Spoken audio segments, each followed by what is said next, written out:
逐当3月马祖生去卡岛，伫台湾西部沿海的海面上会出现马祖鱼，就是白海猪哦。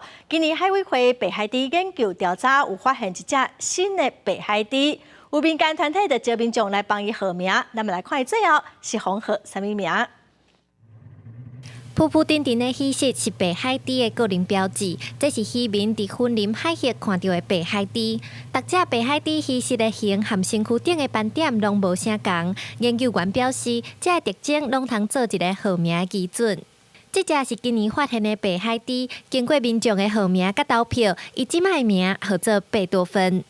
当然，我们增加了一只新的辨识个体，我们当然觉得非常开心。但是，是不是这就表示白海豚的保育有成？其实并没有。白海猪是保育类的生物，经过调查，即马台湾的白海猪敢若剩50-60只，生存的环境受到西部地区沿海的开发影响，水底的噪音、海水污染、鱼仔掠过头等等因素，拢会去影响到白海猪生存的环境和伊的健康发展。其实它在整个海洋的生态里面，它是属于高级的一个消费者。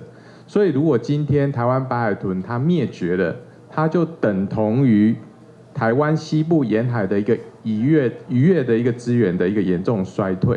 生态协会理事长表示，其实海洋保育和渔业的发展是一体两面的代志，拢平啊重要。研究员希望会当透过海洋保育法来保护海洋的生物。海保法在保育白海豚的这个角色里面，它主要还是做整个栖地的维护，比如说它的周边的海域，或者是有其他应划设保护区或者是庇护区的地方，由海保法这个权限可以来做划设。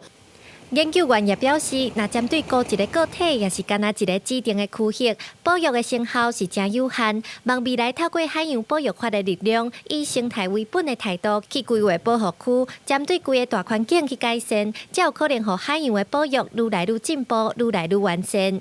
记者刘新武、谢桂林台北报道。